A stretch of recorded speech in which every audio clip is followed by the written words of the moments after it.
Hi, I'm Aaron, and I've added over 100 cars to Turo in the Denver market. And today I want to show you how I look through Craigslist to find new cars to add to my Turo fleet. So this will be helpful for anyone looking to purchase a car, whether it's for Turo or whether it's for your own personal use. This is exactly the process that I've learned for purchasing cars off of Craigslist. Okay, so first of all, I'm in Denver, so I'm on the Denver Craigslist page. I'm gonna go straight to for sale and then where it says cars and trucks. So just jump right into there and obviously a bunch of cars will pop up. We're just gonna go through and kind of sort through all these filters because the easiest thing to do on Craigslist to make your life as simple as possible is just jump through and make your filters the right settings. I don't want to buy from dealerships, honestly, because they typically are hiking up their prices and charging dealer handling fees and all of that. I want to buy from owners. So this means individuals who own a car nearby and they're looking to sell it. So this looks more like it. Looking down here, we can set a mileage range. So I typically go up to like 25 miles from my zip code, and then we can press enter and it'll make that adjustment. If you have a price limit or a budget that you're looking for, let's say it's $10,000, we'll just go up there and put in $10,000 as the max. Then right here, what I typically do is if I'm not searching specifically for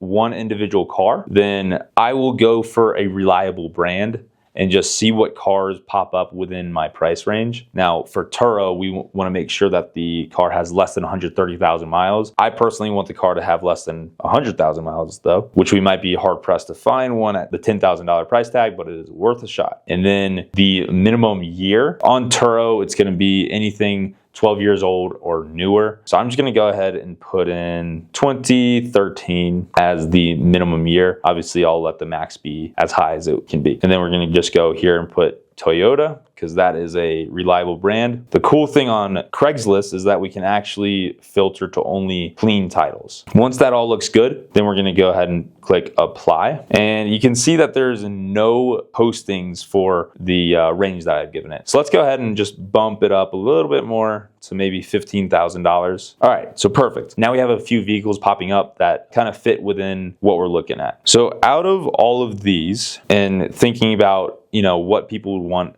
as a Turo car, I'm very interested in this RAV4. It's an all-electric RAV4, which could be good, could be bad, but I at least want to look a bit further into this. So just looking at the outside of it, looks very clean, pretty low mileage of just, 65,000. So I actually have this pre-written response. And so all I'll do is I copy this, go to reply, and then it looks like Tom has given me a few options to contact him. So what I can do is use this phone number and copy it to clipboard. So I'm just gonna go ahead and paste their phone number right here and then use this pre-written response and paste it. So, hey, Tom, the car looks amazing. I've been looking for one like it. Do you happen to have the Carfax? If it checks out, I'd be happy to offer you blank for it. So he's looking for $15,000 on it. What I'm actually gonna do is take this vehicle, and looks like we have a license plate that we can use, ECJ V86. Then I'm gonna go over to Kelley Blue Book and use the license plate feature, ECJ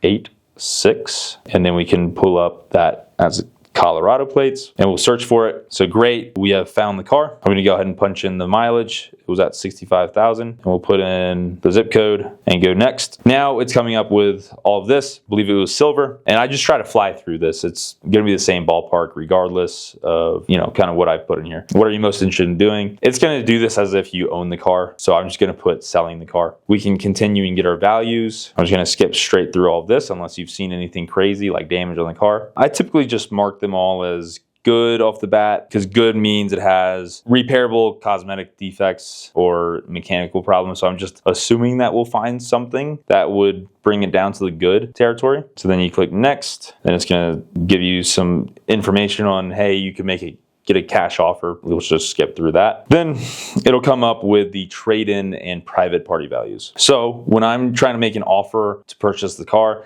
looks like Tom has his car priced a little bit high. I would want to buy a car like this at least the $12,000 range, but I would try my best to get it at around $11,000. So I'm not loving my odds here, but let's just go back anyway to this and shoot her a shot, because that is the best we can do. So I'm just gonna say, you take 11,000 for it. And he is probably gonna say no, because he has it listed so high. And then send it, and then we wait and see what happens. Now, I typically like to not just use Kelley Blue Book to get my values. I like to go across a few different market values from different resources. The other one you can use is Car Gurus to get the market value of the vehicle. However, the tough thing here is gonna be that they don't give me the option to search by license plate on Car Gurus, and we would need the VIN to search that specific vehicle. So you could go through here, the tedious process of selecting Toyota and then scrolling down and finding the make and the model and the year